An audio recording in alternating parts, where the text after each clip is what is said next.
and welcome back to another episode of Beyond the To-Do List. I'm your host, Eric Fisher, and this is the show where I talk to the people behind the productivity. This episode's great because I get to share with you a conversation that I got to have with Srinivas Rao of The Unmistakable Creative. He's got a brand new book out called An Audience of One, Reclaiming Creativity for Its Own Sake. And this is one of those ones where I saw that it was coming out and reached out because, one, the subject is exactly where I'm at personally, so I always want to bring you something that I'm interested in. But two, I knew you would like listening to this conversation because of the subject matter. In this conversation, we talk about the idea of having a shift in your thinking, your perspective, when you approach your creative work. That it's not for large-scale audience consumption, but it's for creating something that is of quality and creating a lifestyle of creativity, a creative practice that's fulfilling for you, yourself, that audience of one, first and foremost.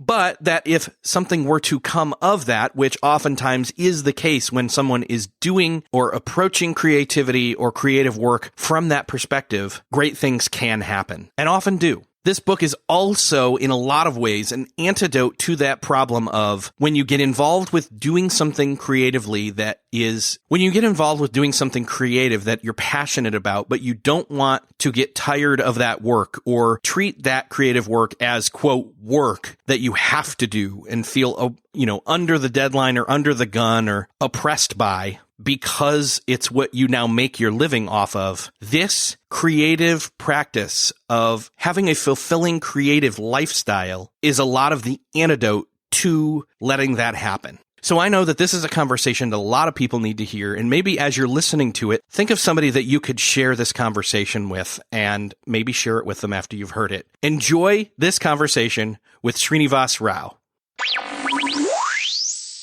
This week, I'm thrilled to bring back Srinivas Rao to the show. Welcome back, Srini.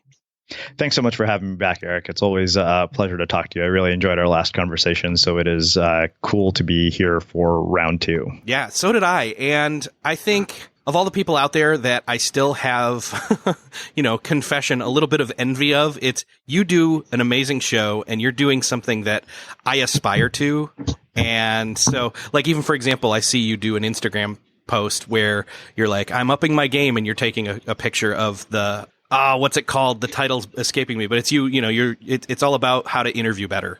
Basically, the book was. Yeah. It's called I think the Art of the Interview by Lawrence Corbell. That's and it. It's so funny because I had a chance to talk to Cal Fussman yesterday, who is really kind of a master of the craft himself. And it's one of those things that I realized at a certain point that, yes, you could put a lot of effort into marketing, to driving podcast downloads, to doing all sorts of stuff that we do in order to have more people see our work.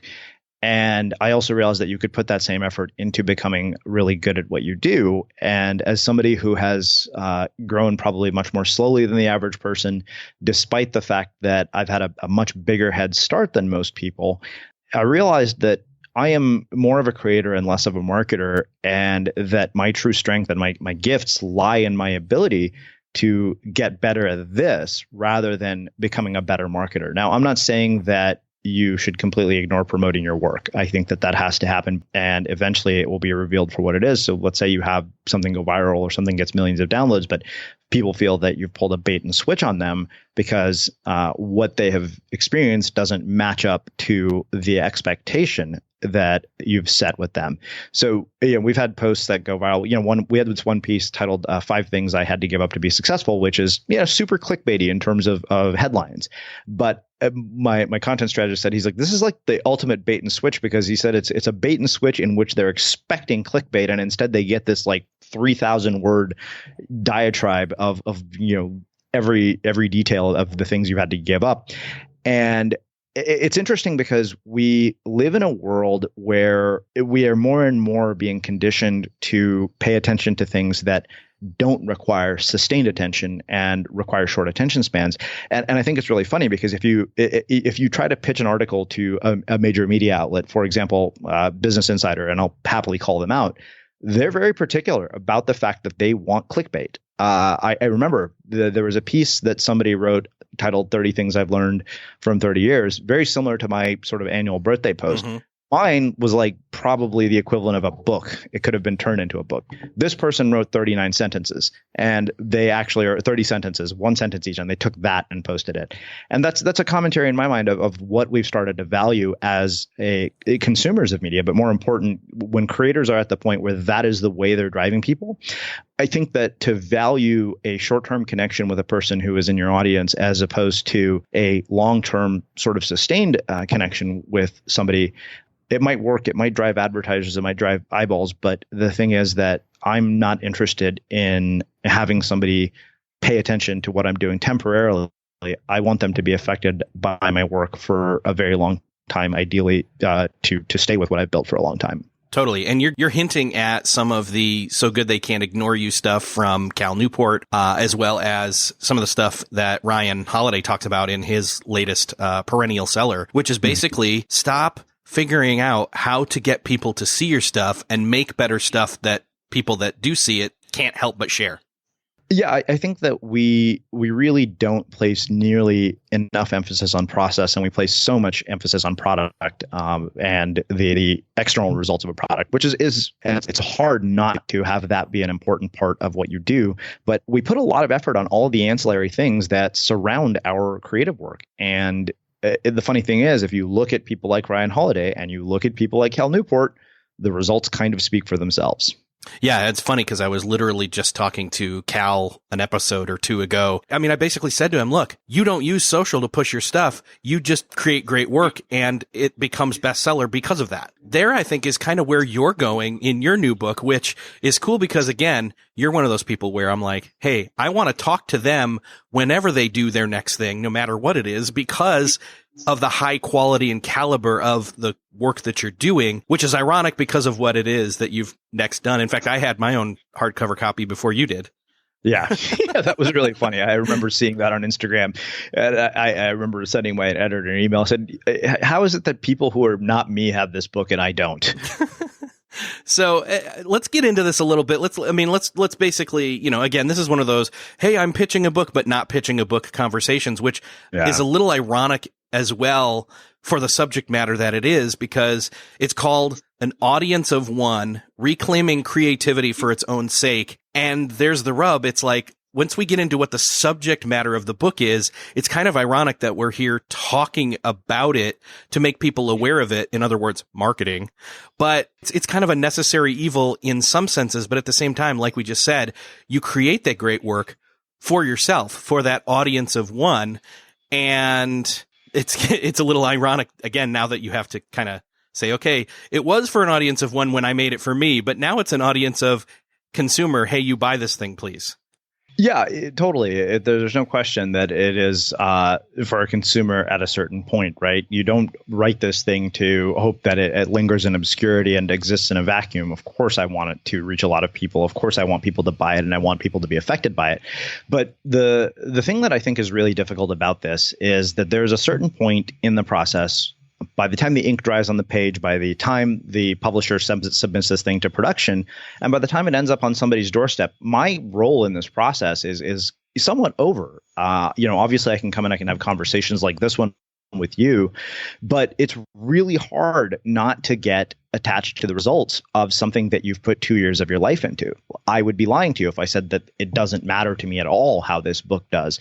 At the same time, in the process of writing the book, if I'm thinking about all of those things long before this book has ever come out, then I am doing myself and my audience a great disservice, because it would end up having a negative impact on the work, because you're putting energy and time and effort into something which you have no control over.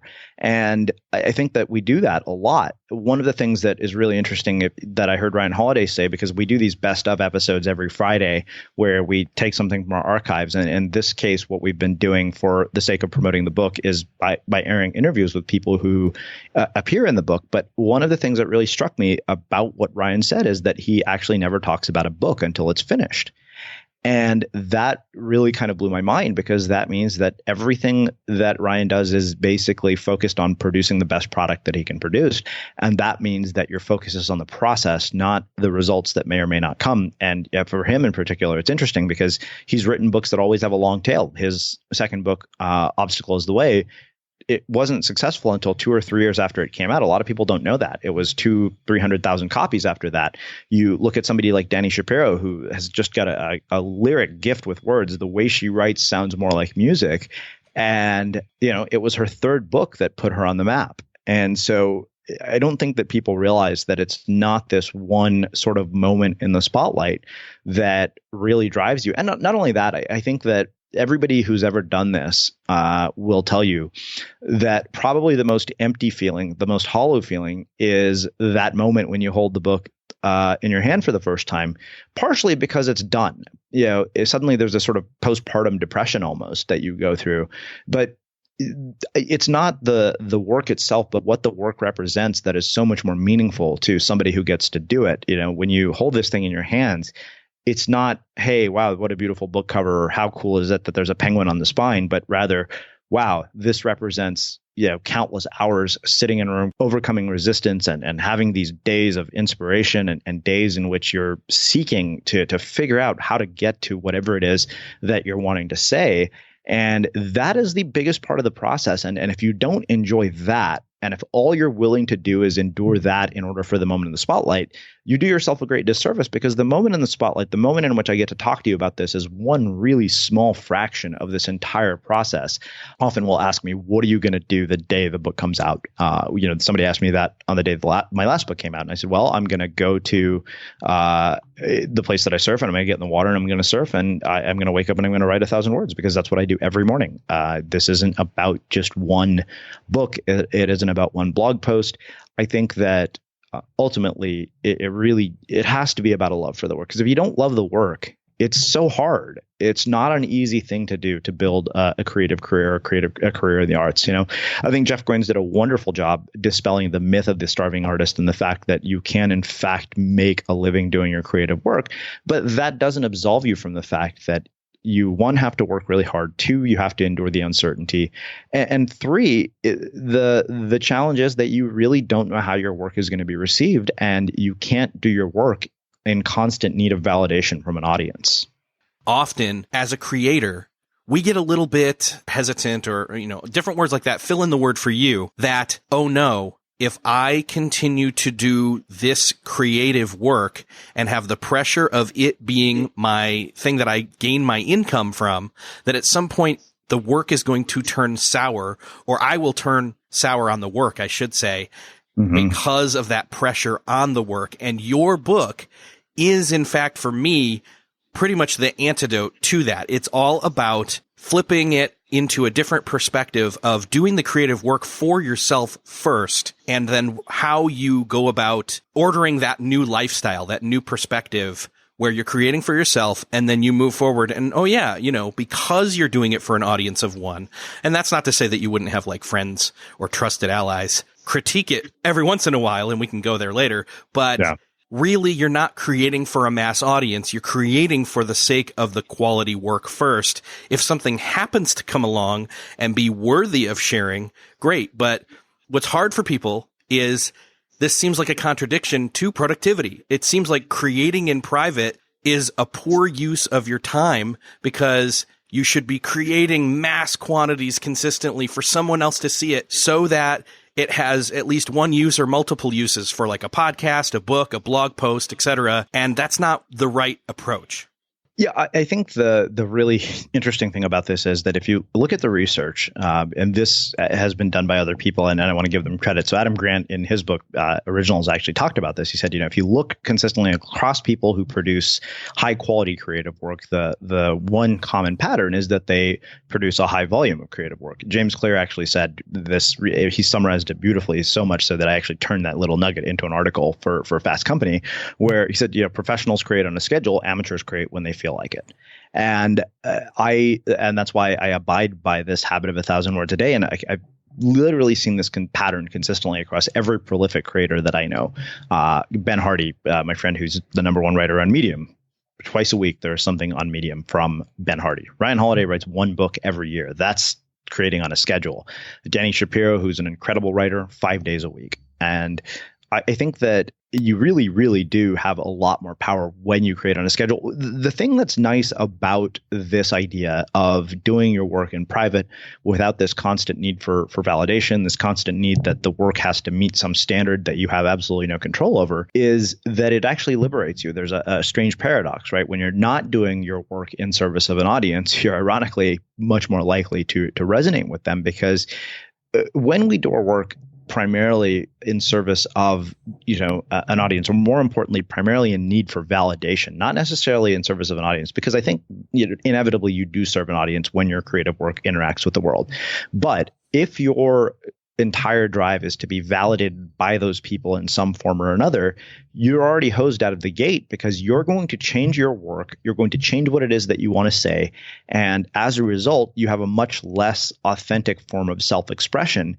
And so suddenly you are starting to basically do things like create clickbait, or you might think to yourself, well, hey, this author wrote about this subject, so if I do this, I'm going to end up with that same result. And of course, this kind of goes back into the content of my previous book, which we talked about, which I think that it's a wonderful thing that we have access to so many people who are world-class at what they do, who are experts in their fields.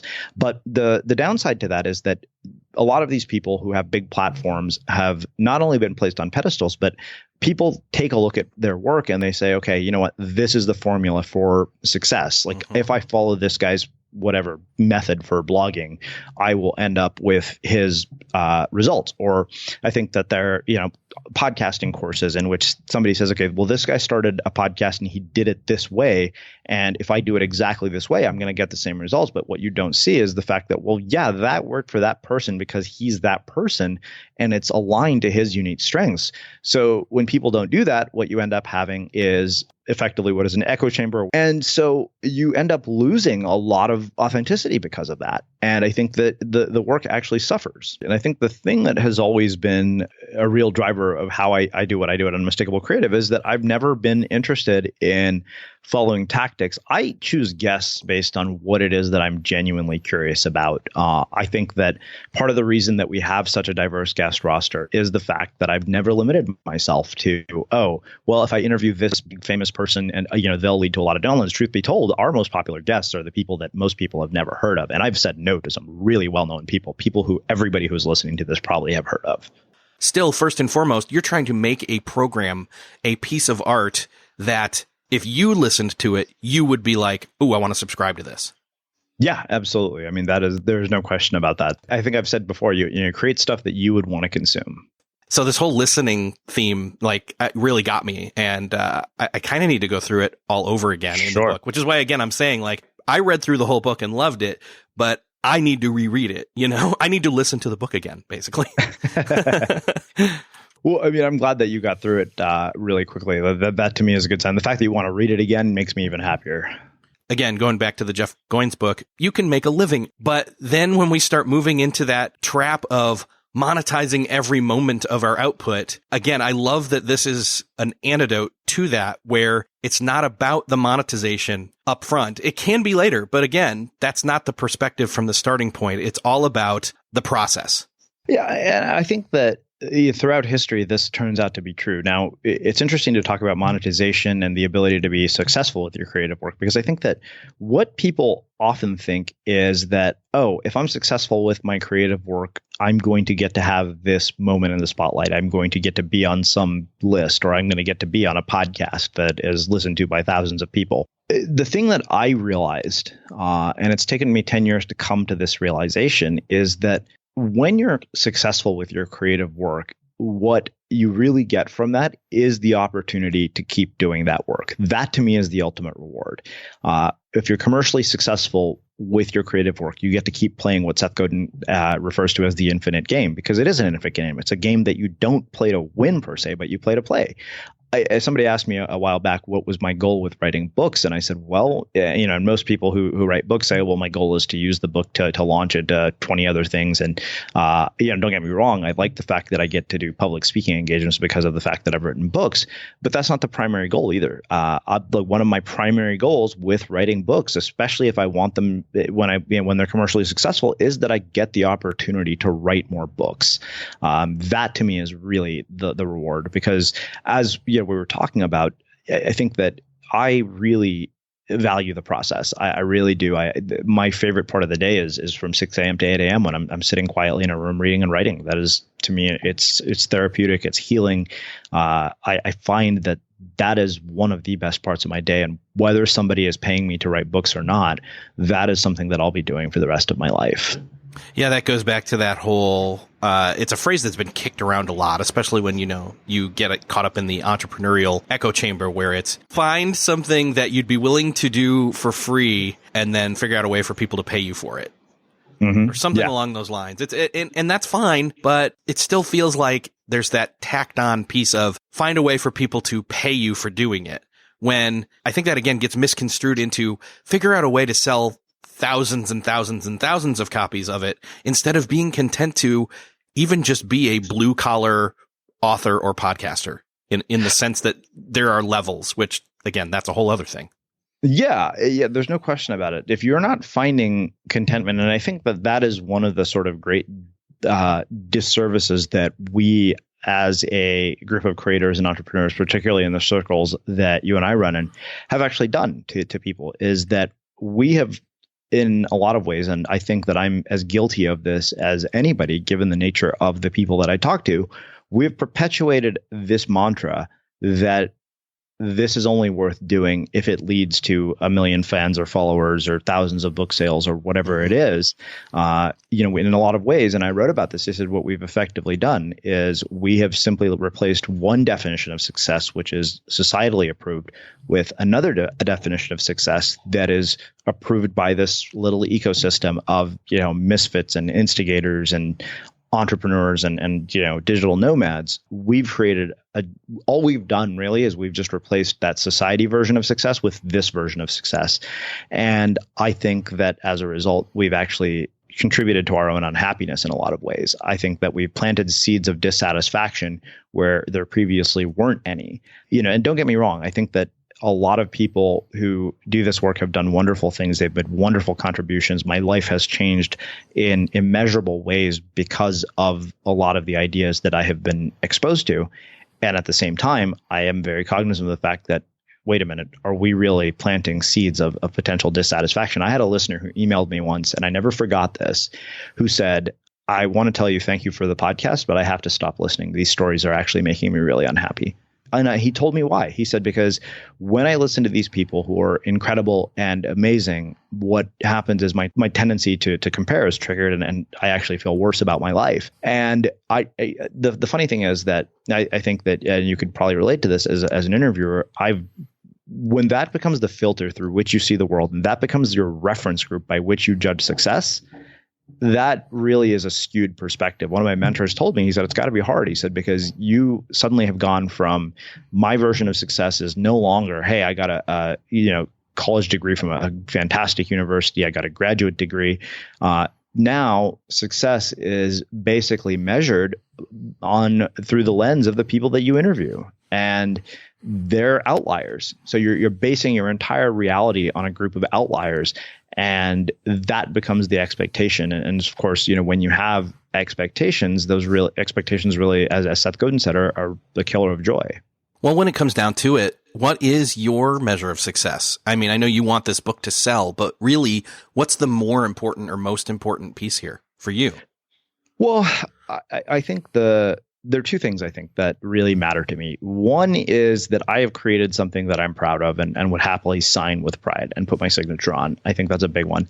The other thing that is really important to me is that I've created work that has emotional resonance, that it affects people emotionally in some way.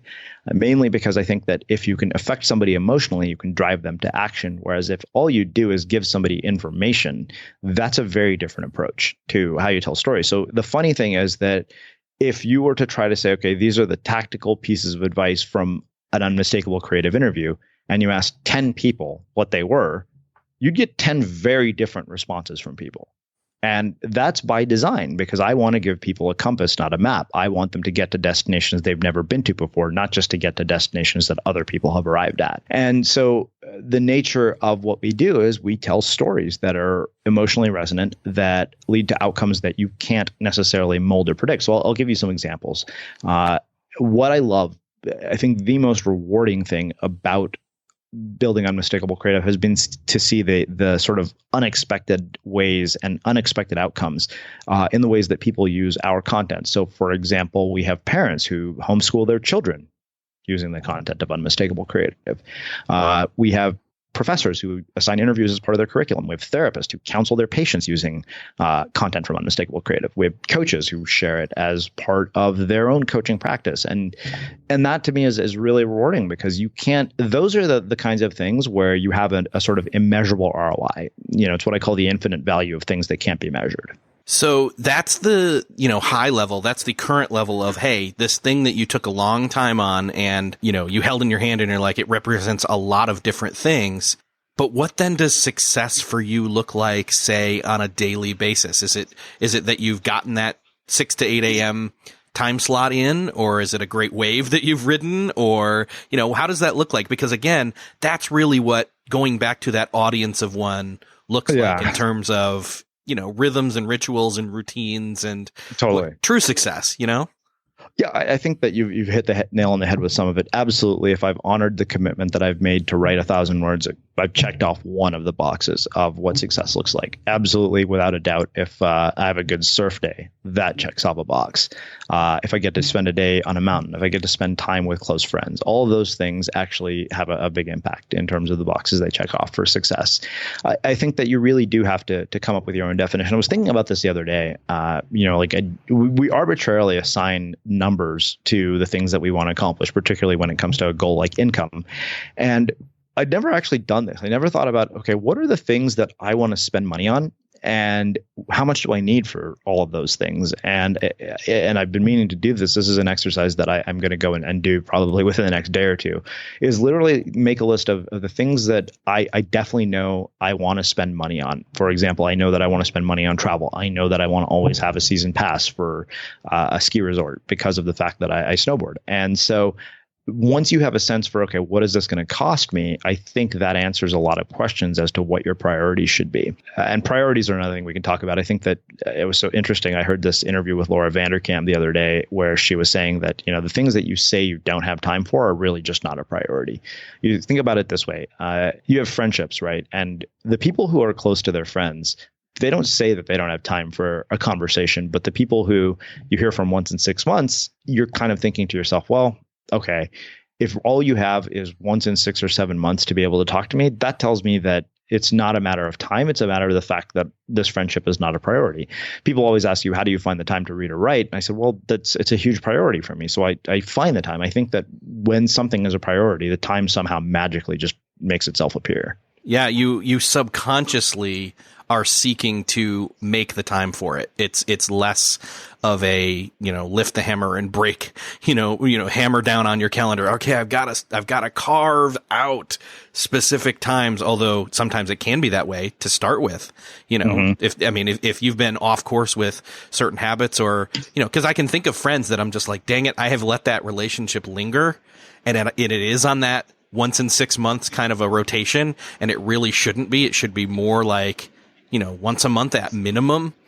Mm-hmm. It's going to take me intentionally breaking the old ways down and then putting things in place so that even my relationships get into kind of a flow state, right? Yeah, no doubt. I mean, there's no question about it. It's, I think that when you make those things a priority, it's very clear. I think what your priorities are is based on how you spend your time. So I think it's very interesting to see, that it's not happiness and success that are coming from this finished final product going out into the world and selling thousands and thousands of copies for you. That really, now that's nice. It'd be great if it does. And it really should. People really should pick the book up. But my point being is that that's like the peak of the mountain. And there's a lot more time in between those mountains than people are willing to admit. Yeah, the thing is that the idea that you're going to reach this mythical goal or mythical mountaintop and that it's going to provide you with everlasting happiness is really a myth. I think that anybody who has accomplished this goal will tell you that, because I'll tell you, when I didn't have a book deal, the goal of getting to have a published book seemed like this elusive, amazing thing. And when I finally signed the contract, I thought, this is amazing. I'm going to be on cloud nine for the rest of my life. But within a year, not even within a year, within a few months, that just became my new normal. The fact that I had a second book to work on right after I was done with the first book, I didn't feel that this was that big a deal to say, okay, well, yeah, I get to publish a book, which it is. I think the number of people who get this opportunity are not many, and you think, okay, I'm going to be appreciative of that forever, which would be lovely if that was the case, but it's not. And that's because what happens is you experience what's called hedonic adaptation. Your standards change.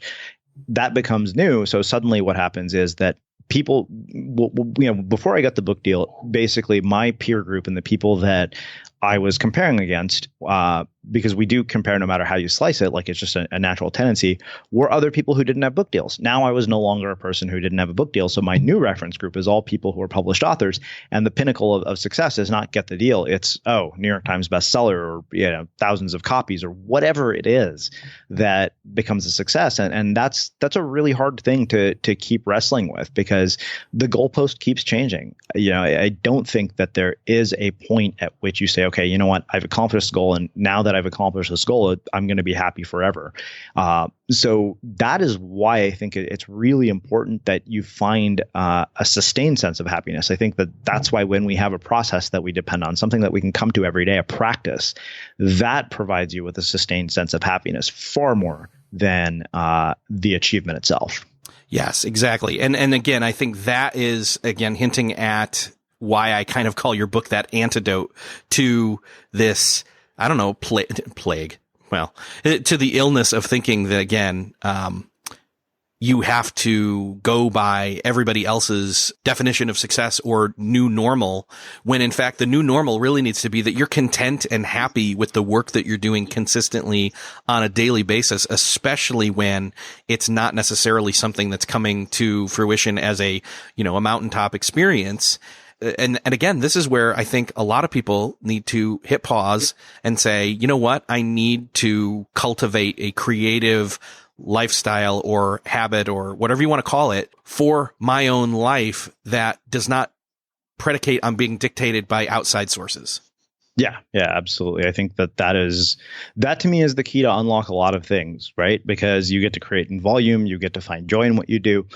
And inevitably, as a result, the paradox, this is the ultimate paradox I said of creative work, is that what you create for an audience of one is much more likely to reach an audience of millions. It challenges every bit of conventional wisdom that we have about this process. But if you look throughout history, if you look at commercially successful projects on the internet, from Humans of New York to Brain Pickings to Post Secret. I just had a chance to chat with Frank Warren, the creator of Post Secret. All of these projects started out because somebody had a creative impulse that they decided to express, to explore, not because they thought that it would lead to riches and fame and to audience members. And ironically, those are some of the most successful creative projects on the internet, as opposed to the ones where the intent right from the start was to become commercially successful. And it's interesting because this isn't just isolated to the internet. We talk about this in the book a little bit, but if you look at sort of iconic creators in history, they all shared this mindset in common. David Bowie, for example, there's a quote where he said, I didn't strive for success. I strived to do something that was artistically relevant. Oprah, of all people, reaches literally millions, probably hundreds of millions of people with her work. And there was a time when Oprah was not doing as well in the ratings as, say, Donahue or any of those shows that basically, for lack of something less crude, are just giant piles of crap in which they showcase the worst of society and just problems that really honestly are sensationalist and awful. And she decided to elevate herself out of that. And the result of that, of course, was that she ended up being far more successful. In the short term, yes, she sacrificed ratings. The results kind of speak for themselves. I love it that Oprah didn't stoop to the level of basically becoming the BuzzFeed of daytime talk shows. Yeah. That's absolutely true. And there is plenty of opportunity to do that. There are podcasts that are in the top 100 in iTunes that probably fall into that category. which is fine if that's what you want to create and that's the group of people that you want to cater to. I was never interested in catering to the lowest common denominator. I think a lot of people out there are like, okay, how do I start to walk down this path of creating a creative perspective that is all about creating for an audience of one, creating for myself, doing my best creative work, not for eventual monetary gain, but because I can be happy with just the creating right now. And if something, comes out of that, great, but that's not my ulterior motive. How do you guide people down those first few steps if that's where they're at right now? Yeah, so I think this actually makes a perfect segue into getting into the tactical aspects of the book, because a lot of books of this nature, I think, do a great job of inspiring people, but they also don't give people actionable steps to implement. And I think we've done a pretty good job of that, just given the nature of my work at Unmistakable Creative, blending principles from social science and behavioral science and psychology to talk about how you do this. And more than anything, what it comes down to is habit formation and treating this as a creative practice. So I actually recently wrote a piece about this on Medium titled the 5 Essential Ingredients to a Lifelong Creative Practice. So the thing is, if it's a practice, that means it's something that you do consistently. Every practice is driven by rituals. It's driven by routines. So in the case of my practice, it's writing. So we'll use that as the example, but this could be applied to any example. A practice needs a time when you're going to do it. For me, that's 6 a.m. to 8 a.m. every day. It's the first thing I do when I wake up in the morning. It's more important to me than everything else. And so that's why I've made it the number one priority of my day. Nothing else starts until I've done that. I don't check email. I don't go on Facebook. I don't use my phone. I don't do any of that until I've gotten done with this one thing. It has a specific place. So for me, that's in my bedroom where my desk is. And so if you have a specific place, that's great. The reason that the specific place is important is because of the fact that when you keep showing up day after day at the same time in the same place, what will happen is that the environment that you're in and your behavior in that environment will eventually get linked. So for example, I know that when I sit down at this desk at 6 a.m. and I've finished my meditation and I have a cup of coffee, it's time to write. My brain knows that. There's no question. So the environment and the behavior are inevitably linked. And then you have to decide what is the habit going to be. In my case, it's writing. In somebody else's case, it could be I'm going to go out and I'm going to take pictures for an hour every day, or I'm going to go into my studio and I'm going to paint for an hour. It doesn't really matter. So you have the habit, you have the time, you have the place.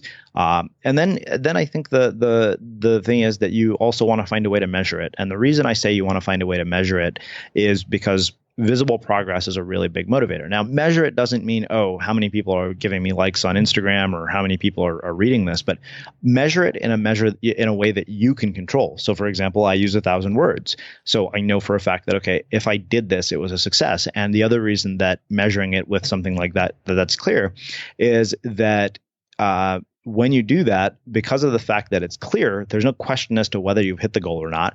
And because it's so clear, it amplifies it basically increases the possibility of you getting into a flow state, because clear goals are one of the triggers for flow.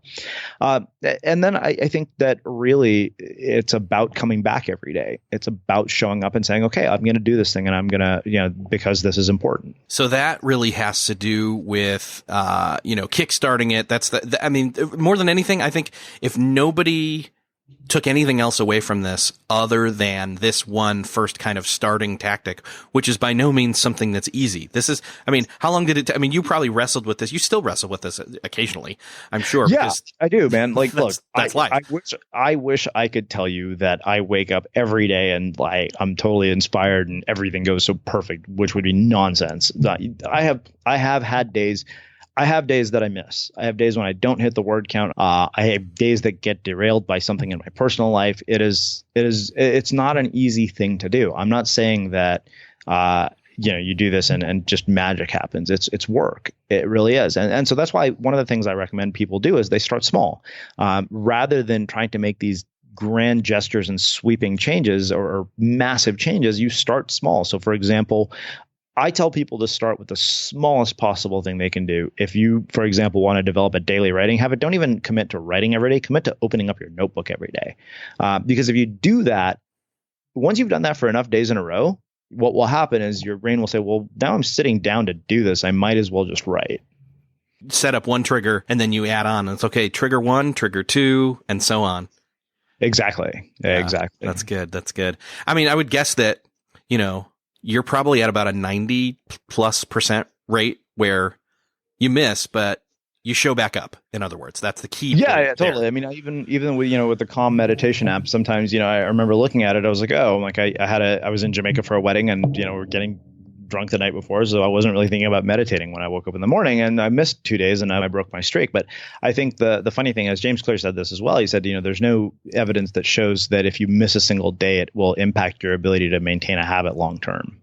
I mean, that's all well and good. The whole idea of fixing and starting and creating habits. I mean, this is common knowledge. Lots of people talk about this, but I think the big difference here is it's not creating a habit for now. It's kind of creating a habit to then build upon to create a lifestyle from. And there's a big difference there. Yeah, I think what I'm talking about is living a creative life, not being creative in just a moment in time, not being creative when it's required, but being creative always. Because if you're expressing your creativity on a regular basis as a habit, it's going to be much more easy to express your creativity when it has to be done on demand. Again, when you're being paid to do this, you don't have a choice but to show up. And there are bad days, especially because you literally are starting with a blank Google Doc. And literally every time we've done this, I remember I sit down, we go through the outline, and then the day starts when I have to actually start writing the book. And that's one of the most nerve-wracking days because there's literally nothing on the page. There's another level to this, I think, especially when it comes to that overwhelm of having nothing on the page, is we're kind of forced to sit there and figure out now, not only do I feel like I maybe have to come up with something, but even more so, it's kind of because we're scared to sit and listen to ourselves, as you put it in the book. We have this current of internal struggles that are going on, and we're kind of, to sit there and discover our own truth as it is. Yeah, no doubt. I mean, the inner battle in my mind is far harder than the outer battle because we're all plagued by self-doubt. We're plagued by resistance. We're plagued by this internal narrative of, wow, you kind of suck at this, or why would anybody want to read this crap? I don't think that anybody who does this, even people who have succeeded in some capacity, get over that. So every day I face that. I think about it all the time. And the funny thing is that you think about critics, and the funny thing is I had another book that was a self-published book that became a Wall Street Journal bestseller. That's something like 300 5-star reviews on Amazon. Do you know that the only review that I can quote by memory is this 1 2-star review from this woman who said, "I hope this guy is a better surfer than he is a writer." And after that, I stopped reading book reviews. But the fact is that that's the review that I'll never forget. It's the review that I remember in vivid detail. So I don't think that just because you've overcome that barrier of being vetted by a publisher or being picked by a gatekeeper, that you're immune to any of the stuff that everybody else feels. I think we all feel it. I think that I would be lying to you if I didn't have moments of doubt. Believe it or not, I'm far more confident as an interviewer than I am as a writer. And it's funny because my friend Nikki was telling me, she said, your books are so easy to read. She's like, you're a talented writer. And I was amused by that because I didn't entirely agree with her. In fact, the funny reason one of the big things that caused me to start the podcast was the fact that one of my actual interviewers actually said, he's like, you're kind of an average writer, but he said, you're a really exceptional interviewer. And so he was actually my first business partner on the podcast. And it's weird. Writing is one of those things I do for myself. And if the audience happens to benefit, that's just a convenient fringe benefit. And I think I've gotten better as a result, but I don't think that I possess. So I'll say this. If you look at certain writers and you read their work, people like my friend Amber Ray or people like Sarah Peck or people like Danny Shapiro, who I've referenced throughout this conversation, they have a almost poetic gift in that when they craft a sentence, when they write something, it is very lyrical. It almost sounds like music to listen to their sentences. There's a rhythm to the way that they write that draws a reader in. And none of them are immune to critics either. I remember Amber sharing one of her first pieces of criticism about the book and the fact that her book was empty. But I think that they have something in that sense that I don't feel that I have. I feel that what my work has largely been the result of an ongoing practice. Like the joke I have about my writing practice is I rarely write anything worth reading. I just write a lot. and some of it happens to be worth reading. See, and I'm coming from the place where I see you write stuff, whether it's either, on Medium or, as I've come to kind of think of them, your Facebook posts are like mini blog posts, and I really think they're great writing. So, it's one of those things where, though, you've got these people who you know and trust well enough that if they offer you constructive criticism when it comes to what you're working on creatively, it's not just for that audience. It's still for that audience of one, but you let one more concentric circle out from just you yourself, the one, actually see it and give criticism to it. And you trust them to not like crush you. Yeah, absolutely. And it's an important part of creativity, because here's the thing, right, is that you definitely need critics because you don't want to create in a vacuum. When you're not willing to listen to feedback, that's your ego at work. I have a writing coach named Robin that I work with, and Robin, doesn't sugarcoat her feedback. When we work together on this book, I mean, her name is on the cover of this book for good reason. She's an incredible collaborator. But I remember the first month or two of working with her was really hard because her feedback was sometimes harsh. It was, this makes absolutely no sense. This is nonsense. It took me a while to stop taking her feedback personally, but I realized that her giving me that feedback was her doing the job that I hired her to do, which was to be tough on me, to push me to write the best book that I could write, because you need that. And so I think that when it comes to feedback, we have to be selective about who we choose to get it from. So, am I going to take feedback from the woman who wrote the 2-star review? No. Am I going to take the feedback of Robin, who will call me on when I try to mail it in? Yes, absolutely, because she's being paid a lot of money to make sure that I write the best possible book that I can. So my job is to listen to her, even if I feel offended by what she says, or even if I don't agree. Sometimes it's still important that we actually pay attention. And so I have a sort of set group of people who kind of are my reviewers of anything I do, and usually it's my agent, my editor, and Robin, my writing coach. So and of course, I vet some of it via Facebook to see whether it resonates or not. So some of what you read an audience of one, I've probably shared in like little sections, maybe 2 or 3 sentences via Facebook, just for kind of testing whether this notion resonates a little bit. That's about the only thing I do as far as public feedback. I don't think it's smart to get excessive amounts of public feedback. I think that you should have a selective group of people who you choose to say, okay, this is the peer group whose feedback I'm going to value the most. It's funny because when you were talking about ego for a second there, it almost hit me that, and I'm going to test out this theory, and that's all it is, but it's almost like there's two ends of a spectrum where you land in ego land, where one is I create this stuff that's so good, it's for everybody. It's for mass consumption, and it's going to be amazing. And you care so much about the audience, which is what this book is not about. And then the other end of the spectrum is this, I create for only me, but you take it internal so much that it's, I don't let anyone see it at all. And my vision is the best perfect possible vision there is for this work. And then after it's done, I'll put it out there. And really it's that middle ground of the audience of one and then a couple more that are trusted. Yeah, exactly. Yeah. You kind of hit the nail on the head. Kill the ego on both sides of the spectrum, have a little humbleness, and accept some trusted criticism and feedback. And again, that's something that, again, do very selectively, strategically. And honestly, that's going to be born out of relationships. Exactly. So, and a community and even a team. So, yeah, man, this is one of those things where I could continue to talk about this. And by the way, like you had said, like it's some books, they do the whole thing where they spend most of their time inspiring you, and then there's very little practical. This book, actually, I feel like it's almost more practical through and through, percentage-wise, than it is inspirational about it. Like, you make the case, like we've done here, very clearly and very succinctly right up front, and then unpack it over and over again as you add practical tips about how you switch over to creating this fulfilling, lifelong creative practice, whether it bears, quote, monetization roots or fruits or not.